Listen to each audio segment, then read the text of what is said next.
Hello, hello, hello. So another Saturday out in the field where it was a productive day. It is almost 1 o'clock p.m. I'm on my way home. Left the house about 8 a.m. And it was a productive Saturday. And I want to leave a message here for you to kind of give you some insight as to what the difference is between just going out and going through the motions and treating this like a job.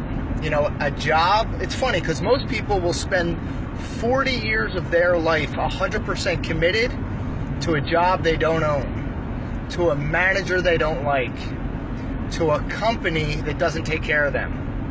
And they're not willing to spend 4-5 years working on themselves, learning their craft, putting themselves in a position to where they can have an entrepreneurial spirit that will pay them not just once, but over and over and over again. But that's what we have here.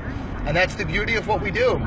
We have the opportunity to help people make an impact in people's lives and at the same time make a ton of money. Or as Mike Schless used to say, we have a license to print money. So 3 sits. One was an appointment, the other 2 were off door knocks. Saturday, phenomenal days to do door knocks, phenomenal. If you have an ego, you probably won't succeed at this business. If you have an ego, you probably won't make a lot of money at this business. If you have an ego, your bank account probably doesn't match your mentality. It just doesn't. It's just the way it works. When you drop the ego and you put the work in, magic happens. So 2 sits, no applications. But the first sit was a husband and wife couple.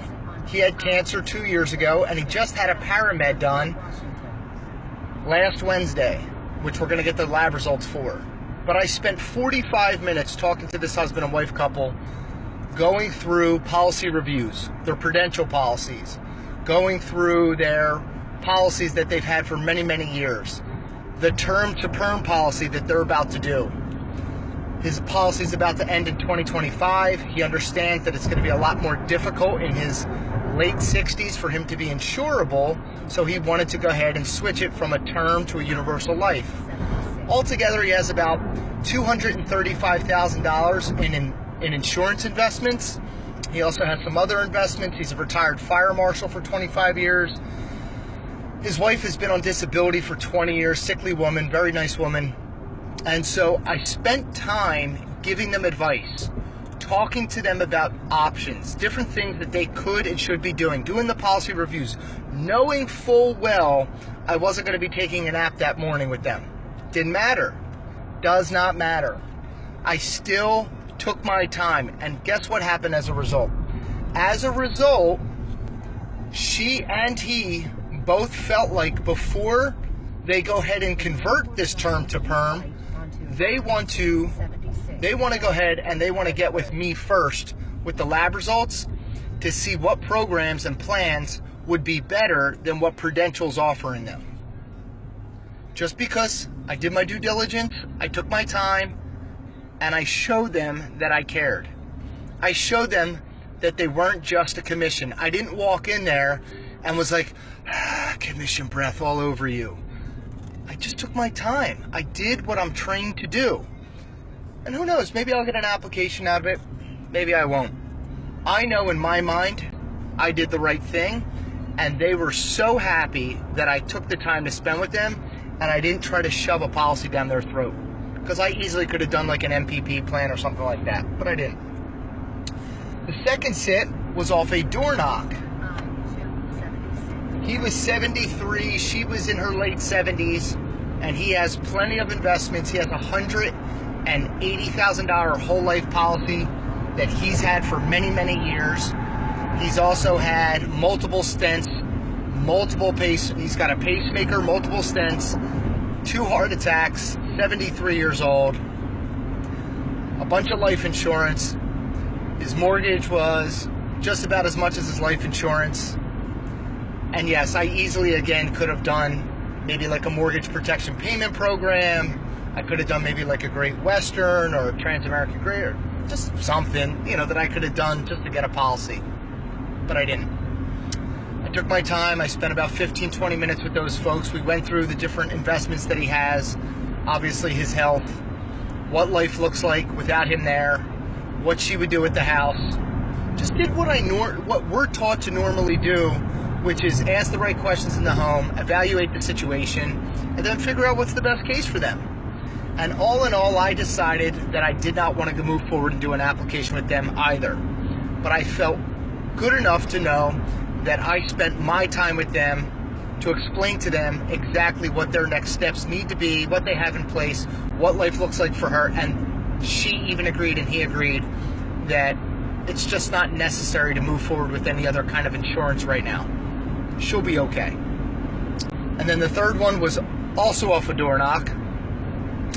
And they had an agent out 2 weeks ago. Here's what that agent told her. That agent told her and her husband that if they tried to do a mortgage protection plan, it would cost them $500 a month.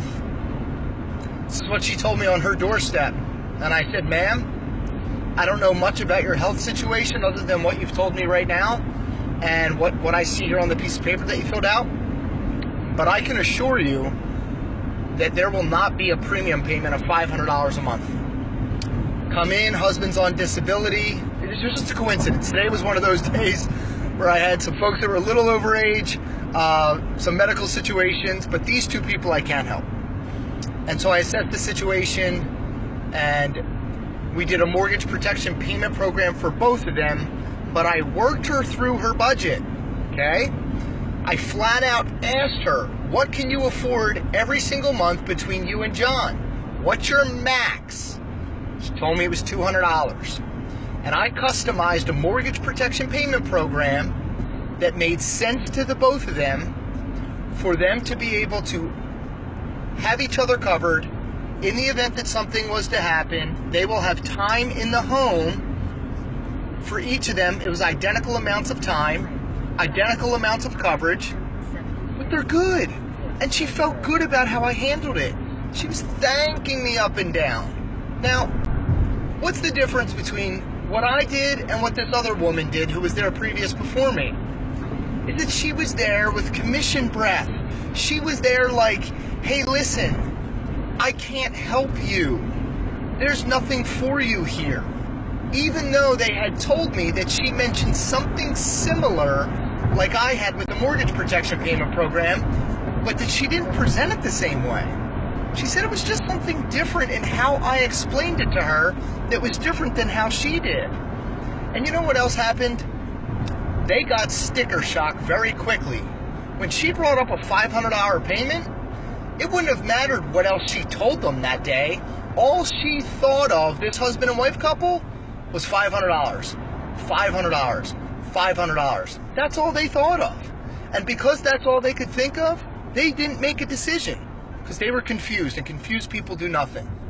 Folks, if you took a test and you have a license to sell life insurance and you're not actively using that license to go out there and help every family that you can get in front of, you're doing a disservice to yourself and you're doing a disservice to other people. If you have been on this page and you're watching what we do here for longer than 90 days and you have a license to sell insurance and you're not taking action,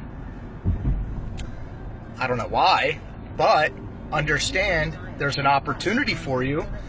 And if you need assistance in what's next, or you need assistance in risk assessment, or you need assistance on how to pull your pants up, get in your car and drive out to people's homes, let me know. I'm here to help. We're all here to help. Mike Schless is here to help. Joe Skelly's here to help. Lusky's here to help. We're here. It's up to you. Guys, have a great weekend. Understand that if you are not out on a Saturday and operating on a part-time basis, but you're just barely able to pay your bills, and you're just barely able to go on a vacation, and you're not living the life that you deserve, that's your fault. And that falls on your shoulders. And if you want things to change, you need to change. And in order for things to get better, you need to get better. Got to take action, folks. Have a great weekend. I love Freedom Financial Solutions. We're crushing it. You should be crushing it with us. Take care.